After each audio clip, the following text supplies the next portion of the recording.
chef de l'État est rentré ce soir de Ouagadougou. Alassane Ouattara a pris part aux travaux de la 4e conférence au sommet de traité d'amitié et de coopération entre la Côte d'Ivoire et le Burkina Faso.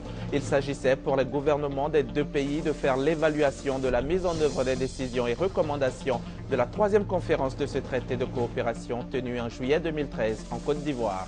Plus de 700 morts en 7 mois, c'est un véritable massacre et c'est l'œuvre du virus Ebola. Alors que Paris, Berlin et Washington recommandent à leurs ressortissants d'éviter les 4 pays ouest-africains touchés par le virus mortel, l'OMS débloque 49 milliards pour lutter contre la maladie. Et puis, le nouvel entraîneur des éléphants s'appelle Hervé Renard.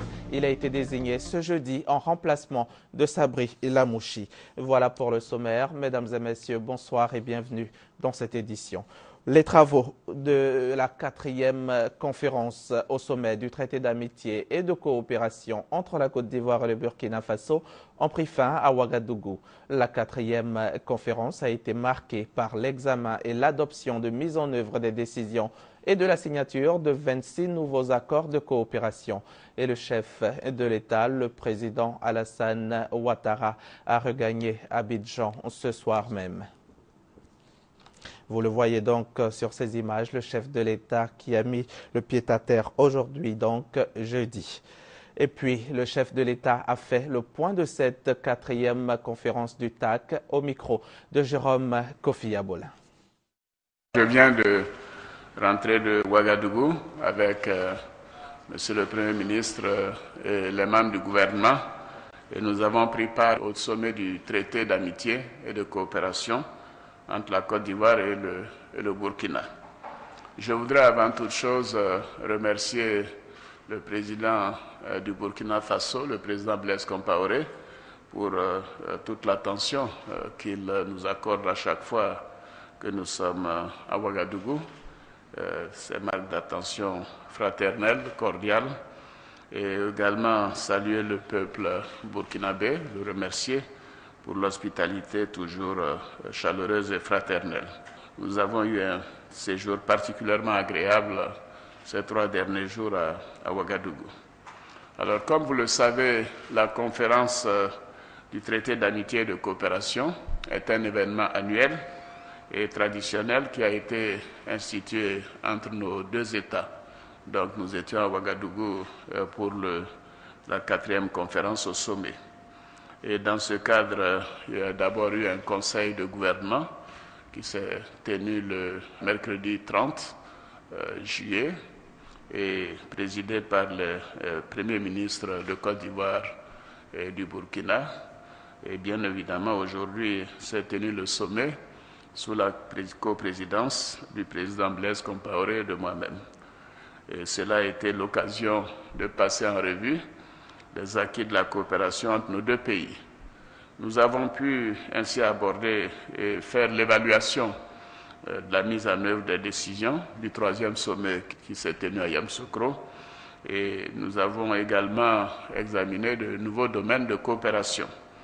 Alors, nous avons noté d'importantes avancées au cours des 12 derniers mois et en matière de coopération bilatérale et de relations entre les gouvernements et les ministres des 2 pays qui se sont rencontrés à maintes occasions au cours de cette période. Et cela a permis de signer 26 accords au Conseil des ministres et 2 accords aujourd'hui au niveau du sommet, donc 28 accords au total.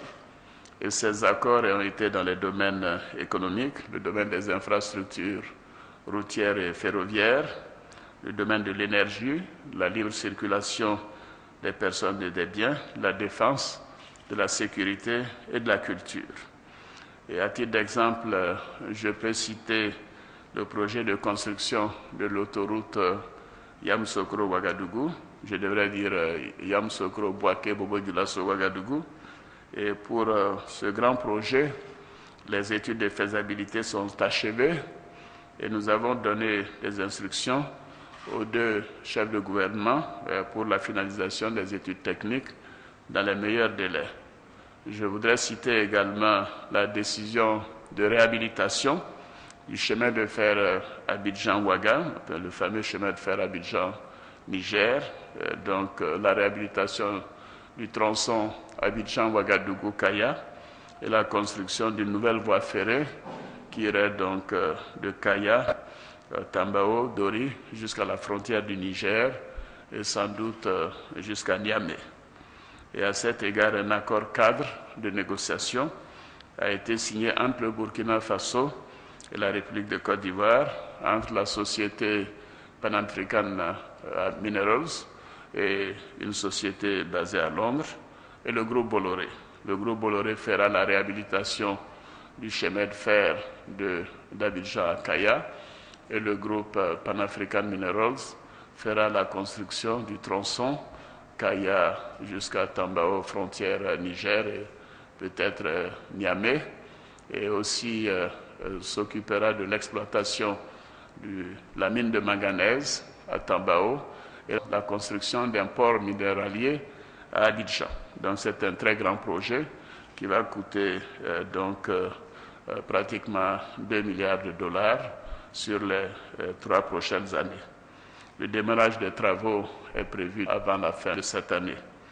Alors en matière énergétique, nous avons pris la décision d'augmenter la fourniture d'électricité de la Côte d'Ivoire au Burkina de 70 MW à 80 MW, ce qui est un effort significatif de la part de la Côte d'Ivoire, et la consommation au Burkina est de 240 MW, donc ce qui veut dire que la Côte d'Ivoire fournira à peu près le tiers donc, de l'électricité au Burkina Faso. Bien évidemment, ceci découle du fait que nous allons augmenter nos propres capacités de production d'électricité en Côte d'Ivoire, et cela n'aura pas d'impact sur la consommation et la possibilité pour nous d'éclairer les villes ivoiriennes. Nous avons également, au cours de ces échanges, abordé les questions liées à la coopération politique, diplomatique, régionale et internationale. Et nous avons tous salué le rôle de l'engagement personnel du président Compaoré dans le cadre des résolutions des crises dans la sous-région, que ce soit ici même en Côte d'Ivoire ou récemment au Mali. Et je voudrais signaler que le Burkina est le deuxième pays client de la Côte d'Ivoire dans le monde. Ce qui est important et peut-être n'est pas connu de tous. Donc c'est un partenaire important au plan économique, sans bien sûr parler des liens traditionnels entre les deux pays, entre les pères fondateurs des deux pays, mais également entre les peuples du Burkina Faso et de la République de Côte d'Ivoire. C'était une rencontre particulièrement fructueuse, très agréable, très chaleureuse, et où d'importantes décisions ont été prises, et je me réjouis de cela en particulier. Et ces décisions doivent contribuer à améliorer le bien-être des populations au Burkina comme en Côte d'Ivoire. Et cela est une priorité pour nous. C'est pour cela d'ailleurs que dans les accords, il y a un accord spécifique sur la nécessité de créer les conditions, donc de renforcer la question de l'emploi des jeunes. Et bien sûr également de la possibilité d'aider les femmes dans leurs activités également en matière d'emploi. Et les travaux se sont déroulés dans un esprit d'entente, de fraternité, de solidarité. Et nous avons réaffirmé, le président Compaoré et moi-même, notre engagement à renforcer cette coopération exemplaire.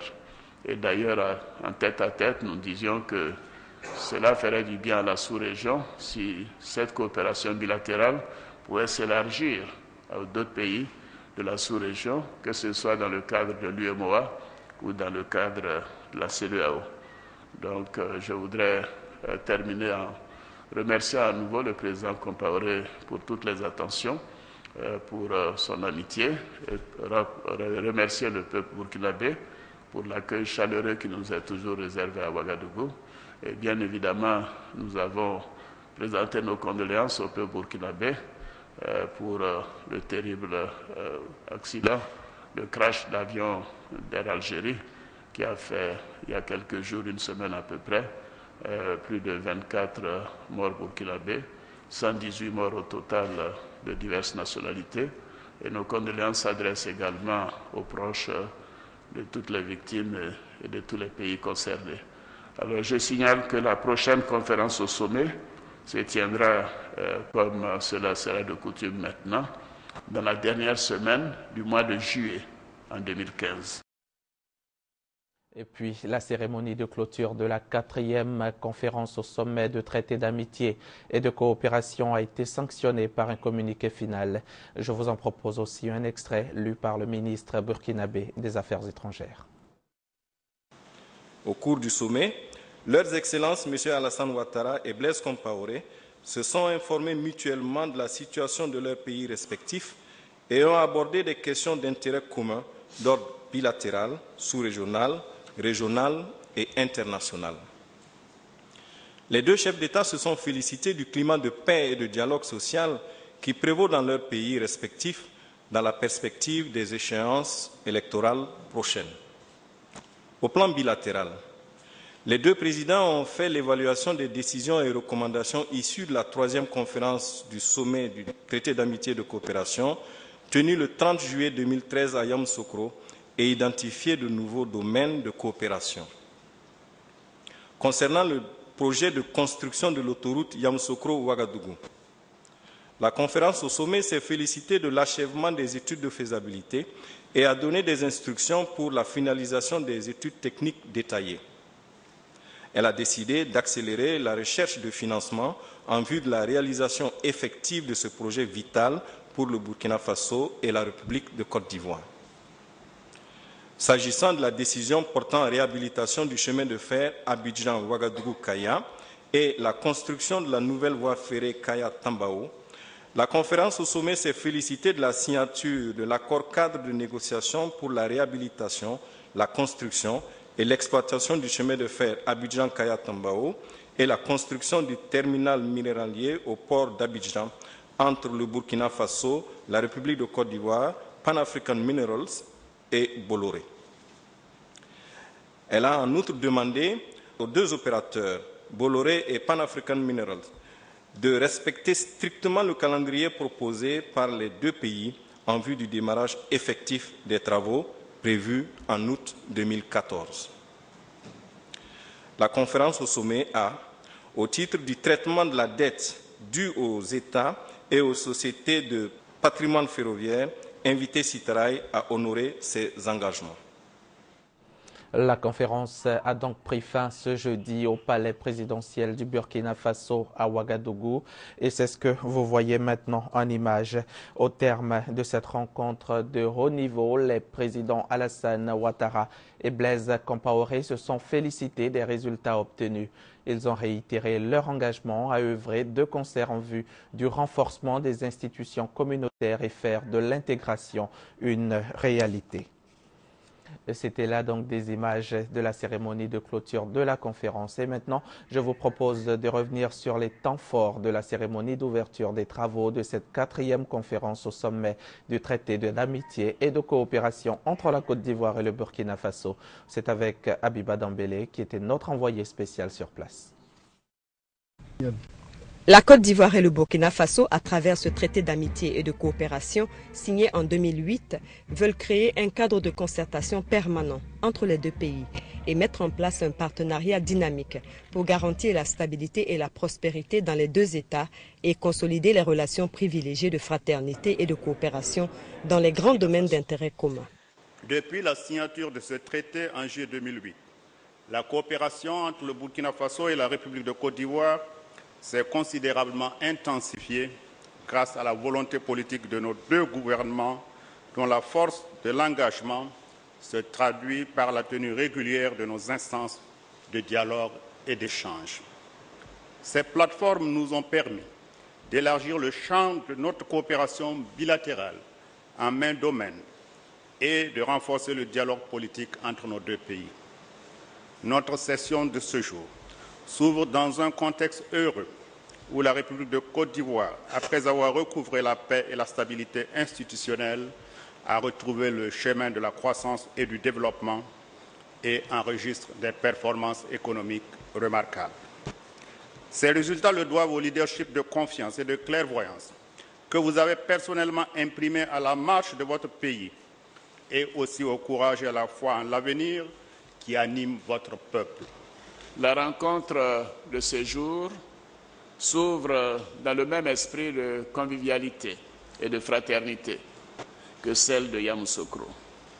Elle s'inscrit assurément dans la continuité du renforcement de l'exemplaire coopération que nous attelons à consolider dans l'intérêt de nos populations.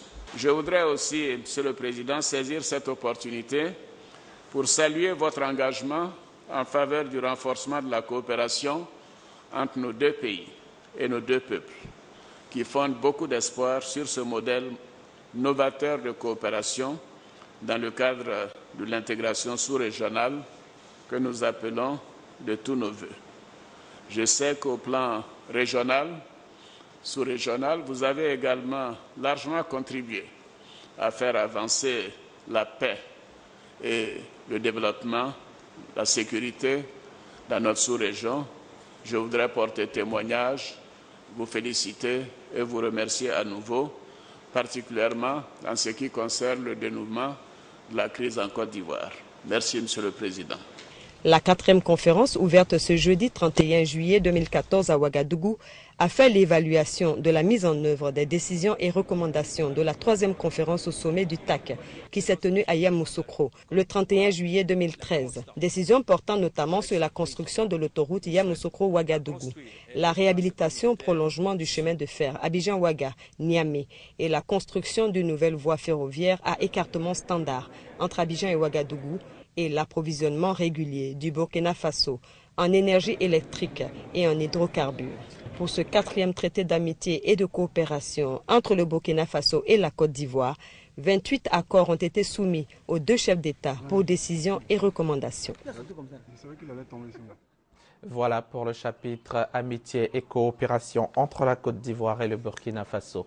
Cela fait aujourd'hui 15 ans que Sa Majesté Mohamed VI est roi du Maroc. Cet anniversaire d'intronisation a été célébré ici à Abidjan. Une autre occasion pour encore parler de coopération entre les deux pays. Reportage. 15 ans déjà que le roi Mohamed VI est sur le trône au Maroc.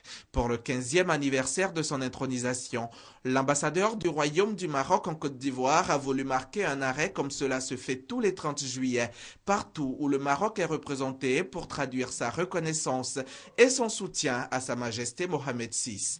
Un soutien parce qu'en 15 années de règne, le Maroc et les Marocains ont connu beaucoup de moments de joie et de réussite, notamment l'IER, l'équivalent de la CDVR ivoirienne, une période fondatrice dans l'histoire du Maroc. Cet anniversaire est un moment de réflexion pour voir ce que le Maroc a fait sous la conduite de Sa Majesté le roi Mohamed VI et ce qui reste à faire. Dans tous les moments clés de la vie d'une nation ou d'un peuple, les amis sont présents. Le roi du Maroc nous a fait le grand honneur de visiter la Côte d'Ivoire à 2 reprises. Et cela a permis, avec le président de la République, de renforcer davantage les relations et on ne peut pas manquer l'occasion de venir saluer l'ambassadeur du Maroc. Ils sont environ 3000 Marocains vivant ici en Côte d'Ivoire depuis près de 4 décennies. Loin de leur terre, leur cœur reste cependant attaché à leur patrie et à leur roi. Je suis là depuis 1956, depuis Mohamed V, et puis Hassan II, et puis je suis maintenant avec Mohamed VI. Donc je suis royaliste à 100%. Ce 15e anniversaire de Sa Majesté Mohamed VI au trône a été aussi l'occasion pour l'ambassadeur Moustapha Djebari de faire montre de l'art culinaire de son pays aux invités qui n'ont pas boudé le plaisir. Parlons à présent de cette première session de formation des présidents des conseils d'administration et directeurs généraux du public et du privé. La formation a porté essentiellement sur la gouvernance d'entreprise et la responsabilité des mandataires sociaux. Il a été également question de maîtrise de la gestion financière et des structures publiques et privées. Les précisions avec Bertin Nguessan. Une des préoccupations de l'Institut national des administrateurs de Côte d'Ivoire, INADSI, c'est la maîtrise des mécanismes de gestion administrative et financière. Le sujet est au centre d'une formation dont les présidents des conseils d'administration et directeurs généraux sont bénéficiaires. Il s'agit pour l'Institut de participer au développement économique de la Côte d'Ivoire à travers la saine gestion de nos entreprises. Ce que nous attendons au sortir de ce séminaire, c'est que les dirigeants sociaux des entreprises, les mandataires sociaux, soient mieux armés pour mieux gérer les entreprises. Durant 5 jours, les participants à ce séminaire vont travailler à la maîtrise des fondamentaux de la comptabilité, des finances et de la bonne gouvernance. Ce séminaire est le bienvenu et nous permettra de renforcer nos compétences pour pouvoir mieux assumer nos responsabilités au sein de nos sociétés. Si les membres du conseil d'administration ne comprennent pas comment fonctionne la comptabilité, comment fonctionnent les finances, ils ne peuvent pas prendre de bonnes décisions. Parce qu'il faut d'abord comprendre les documents qu'on vous donne avant de prendre les décisions d'arrêter de compte. Résultat attendu, améliorer la qualité des services en tenant compte des exigences des clients et autres usagers. Le reportage de Bertin Guesson a été commenté pour vous par Francis Boifo. 1000 milliards de francs CFA, c'est le chiffre d'affaires réalisé en Côte d'Ivoire par le secteur des TIC en 2013. Une performance qui attire de nombreuses personnes qui veulent s'en inspirer. Ce sont notamment des hommes d'affaires rwandais. En gros, ils sont en Côte d'Ivoire pour se faire une idée précise des potentialités d'affaires qu'offre le pays. On écoute à nouveau Francis Boifo. En Côte d'Ivoire, la téléphonie mobile emploie plus de 150 000 personnes avec un chiffre d'affaires de 1000 milliards de francs CFA. La contribution au budget de l'État des 5 structures de téléphonie se situe entre 200 et 250 milliards de francs CFA, selon le directeur de cabinet du ministère de la Poste, des technologies de l'information et de la communication, TIC. André Apété explique les progrès enregistrés dans le secteur des TIC par les réformes initiées. Aujourd'hui, nous avons environ 4 câbles de grande capacité qui situent la Côte d'Ivoire parmi les pays disposant du nombre de kilobits par habitant le plus élevé sur la côte africaine. Les opérateurs économiques rwandais en mission de prospection à Abidjan disent être séduits par le modèle ivoirien en matière de TIC. Ils souhaitent nouer des partenariats aussi bien avec le secteur privé que l'administration publique. Nous voulons, à l'issue de cette rencontre, qu'un grand nombre d'investisseurs ivoiriens viennent aussi investir en Rwanda. Le Rwanda aujourd'hui a pu mettre en place un système de broadband, ce qui permet justement une connectivité très rapide. Au-delà de ça, le RDB met en place des systèmes incitant à l'investissement privé, mais aussi à l'exportation des services. La délégation rwandaise aura des rencontres B2B avec des opérateurs économiques exerçant en Côte d'Ivoire. Son nom, Ibrahim Koné. Il est ancien directeur général de la Radio nationale. À compter de ce jour, Ibrahim Koné est le médiateur de l'information et des programmes de la RTI. Il est aussi le premier à occuper cette fonction. C'est désormais, lui, l'interface donc entre les citoyens, les téléspectateurs, les auditeurs et l'administration du groupe RTI. Gabriel Zani.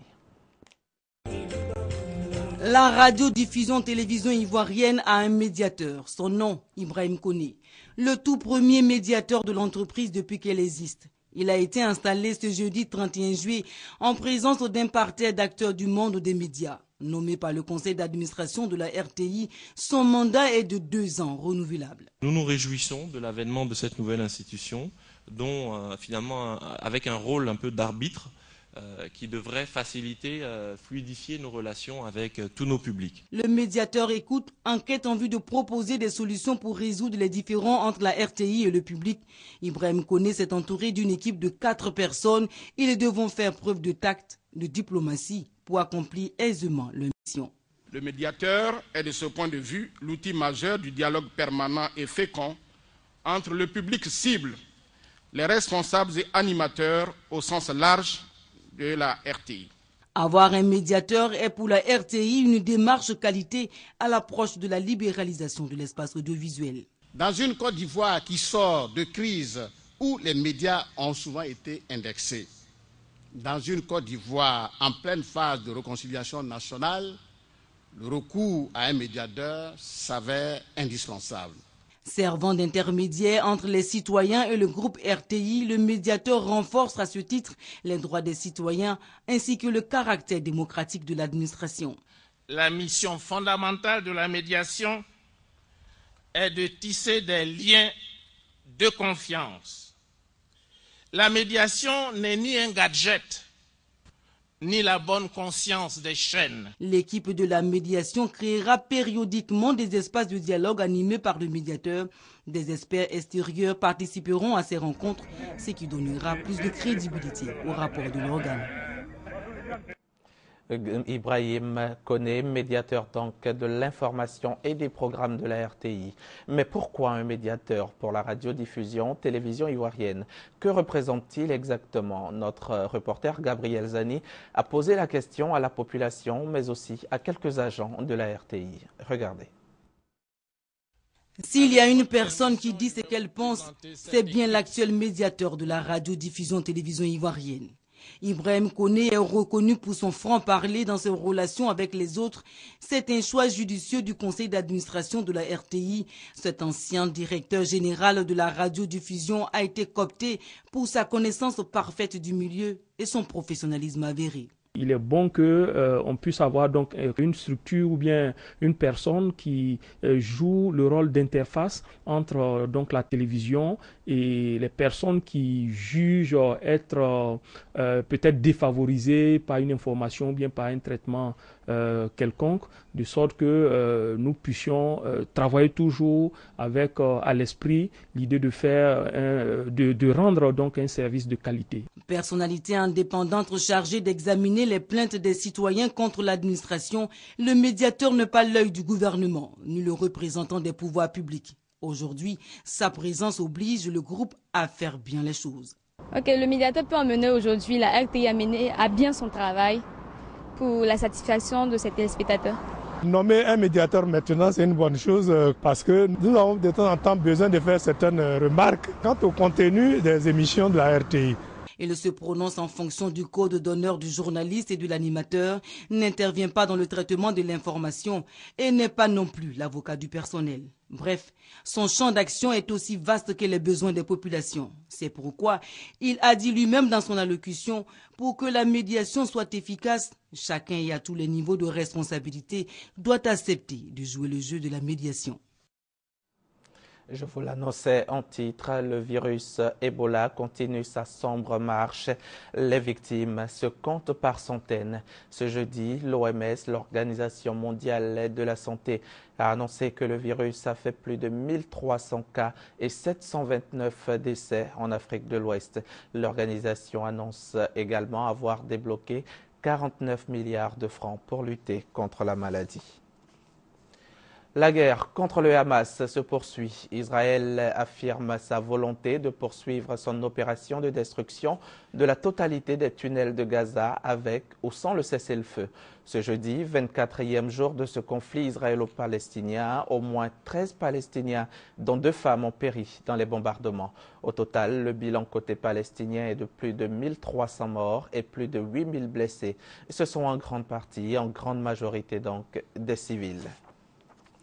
Un mot de sport dans ce journal. Ça y est, les éléphants de Côte d'Ivoire ont un nouvel entraîneur. Il s'agit du Français Hervé Renard. Il a été désigné ce jeudi en remplacement de Sabri Lamouchi. Hervé Renard a signé pour 2 ans. Sa première mission est de qualifier les éléphants pour la prochaine Coupe d'Afrique des Nations qui aura lieu au Maroc en 2015. Le futur entraîneur de la Côte d'Ivoire qui a été retenu par le comité exécutif, c'est Hervé Renard. Hervé Renard, désormais entraîneur et sélectionneur des éléphants de Côte d'Ivoire, a convaincu la fédération, notamment par sa grande connaissance de la sélection ivoirienne et du football africain. Le projet que cet entraîneur-là nous a présenté va en droite ligne avec nos objectifs, en droite ligne avec notre vision. Et le cap défini est le même que nous avons prévu. Le technicien français qui aura la lourde tâche de conduire les éléphants pour les prochaines échéances va aussi gérer le football local.